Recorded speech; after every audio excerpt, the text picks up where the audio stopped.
Los sufrimientos del Señor Jesucristo. El día 13 de Nisan comenzó la última cena, cerca de la caída del sol del 12 de Nisan, y terminó en el pretorio, o sea, en la sala de sentencia. Esta última cena, Jesús sabía que iba a ser la última. Él dio una enseñanza, dijo que alguien lo traicionaría, o sea, Judas. Señaló la importancia de hacer memoria con el vino y con el pan, dio mandamientos acerca del corazón, también enseñó verdades de paz y lo que iba a ser en el futuro, que vendría un consolador, o sea, el don de Espíritu Santo con minúscula. Cantaron himnos de alabanza y luego se fueron al Monte de Olivos. Durante esta caminata Jesús les habló a sus discípulos. Esto está escrito en el capítulo 15 de Juan, en el versículo 1:27. ¿De qué hablaron? Hablaron de que el que recibe la palabra de Dios está limpio, que separados de Él nada podemos hacer, que si permanecemos en Él y la palabra en nuestro corazón, todo lo que nosotros le pidamos Él nos concederá, que debemos llevar mucho fruto a la gente. También dijo que Dios amó a Jesús, con ese mismo amor nosotros debemos amar a la gente, que ese es un gran mandamiento, y así tendremos gozo. Él nos eligió para que llevemos fruto a la gente, no importa si el mundo nos aborrece, pues nosotros no somos del mundo. Recordemos que a Jesús lo aborrecieron primero. Nos perseguirán igual que a Él, sin ninguna causa. El Consolador dará cuenta de lo que hizo Jesús. Luego, en el capítulo 16, versículo 1 al 33, también Jesús dice, si Jesús no fuera el Consolador, no estaría disponible. El Consolador nos guiará a la verdad, porque no hablará por sí mismo, sino de las cosas que habrán de venir. Todo lo que tiene Jesucristo es de Dios. Todo lo que sufriremos se volverá en gozo y nadie nos lo quitará. Lo que pidamos a Dios en su nombre, Él nos dará. El Padre nos ama porque hemos amado las obras de Jesús. Jesucristo no está solo, su Padre está con Él. Y con él tendremos paz, en cambio en el mundo tendremos aflicción. Esto hablaba el Señor Jesucristo con sus discípulos mientras iban caminando. Pararon de caminar y luego los discípulos se durmieron. Y Jesús oró fervientemente. En 3 ocasiones pidió a Dios si habría otra forma de sacrificarse. Pero no había otra, le contestó Dios. Debía pasar por una serie de eventos según le había sido revelado. Judas vino y besó a Jesús, tratando de engañar a los otros discípulos, mientras secretamente les decía a los soldados a quién apresar. Pedro sacó su daga y le cortó la oreja a Malco, sirviente del sumo sacerdote.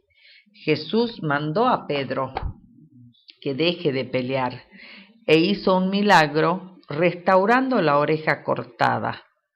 Jesús entregó a sus captores. Los discípulos se desparramaron. Jesús fue llevado ante Anás, que era el sumo sacerdote. Pedro logró entrar ahí y es donde lo negó por primera vez. Anás preguntó y golpeó con una vara muy fina a Jesús. Luego Jesús fue llevado a Caifás, quien estaba reunido con el Sanedrín. Caifás y el Sanedrín y los sacerdotes buscaban falsos testigos para enjuiciar a Jesús. Cuando dijo que era el Mesías y que un día se sentaría a la diestra del Padre, Caifás rasgó sus vestiduras y acusó a Jesús de blasfemia.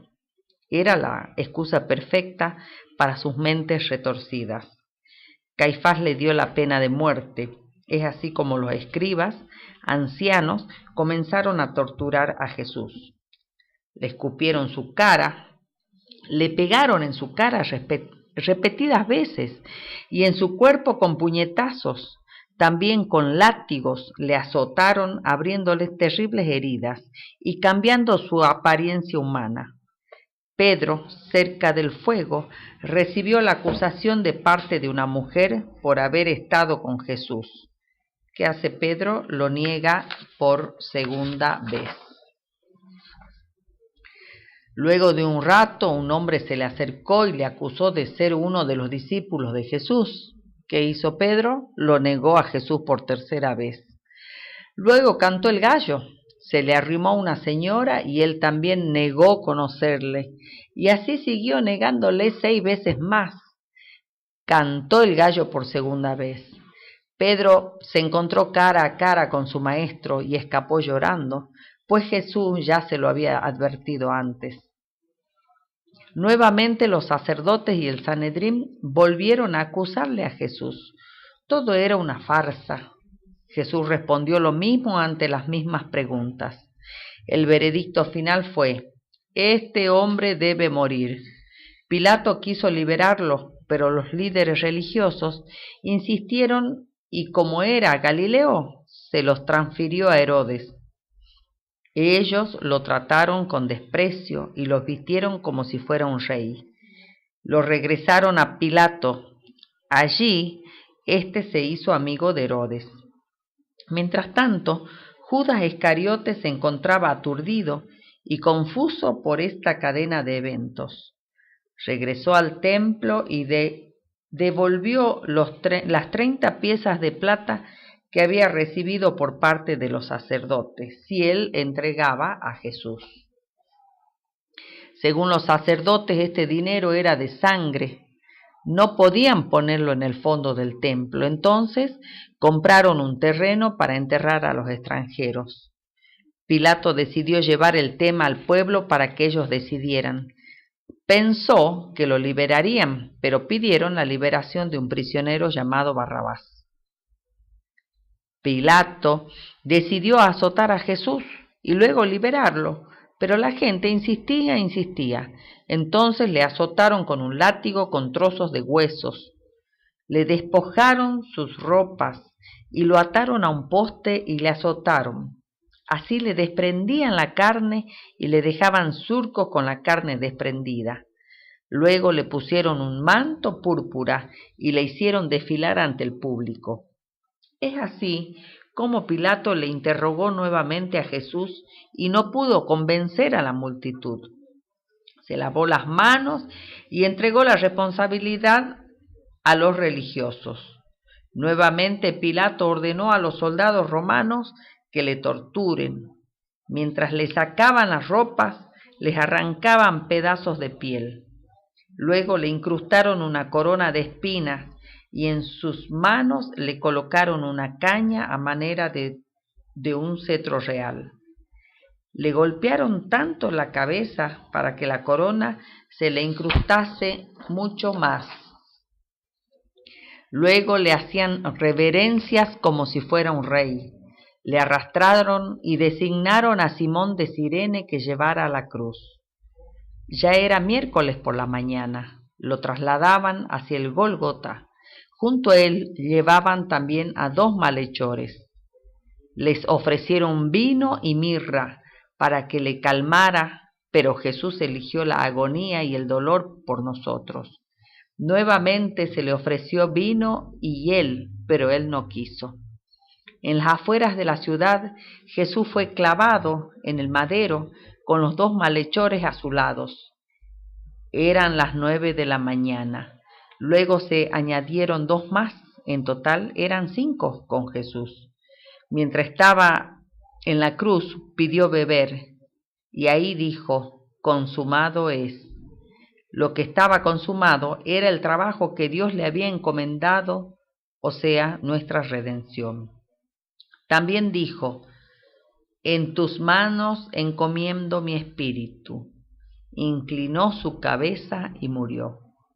El velo fue rasgado en 2, de arriba abajo, eliminando la separación entre Dios y los hombres. Nuestros pecados habían sido redimidos. Simultáneamente hubo un gran terremoto. Luego vinieron soldados y rompieron las piernas a los 2 primeros. Como Jesús ya estaba muerto, no le rompieron nada. Un soldado le perforó en un costado y le salió sangre y agua. José de Arimatea solicitó el cuerpo de Jesús a Pilato y lo envolvió con sábanas. Vino Nicodemo y lo enterró a Jesús. Esto fue antes de la caída del sol, finalizando el miércoles 14 de Nisan. Al reflexionar sobre la crucifixión, vemos la extrema agonía y sufrimiento de Jesús, que fue golpeado, azotado, burlado, interrogado y acusado durante un periodo de mucho más de 30 horas, desde el momento de su detención para el momento en que fue llevado al Gólgota. La presión mental antes y durante este tiempo era tan angustiosa como las físicas palizas recibidas. Jesús sufrió daño físico, todos los imaginables, sin tener ningún hueso roto. Golpeado con brutalidad, con puños, hubo sufrido grandes hematomas o contusiones. Las espinas golpeaban su cabeza, causando heridas de penetración y vertiendo sangre profundamente. Los clavos en sus manos y sus pies causaron heridas de perforación. La flagelación y azotes con el tipo de látigo que se sometió a Jesús les causaron enormes laceraciones. Pero Jesucristo ha experimentado muchas otras heridas dolorosas, mentales y físicas. Fue un hombre familiarizado con la enfermedad y el dolor.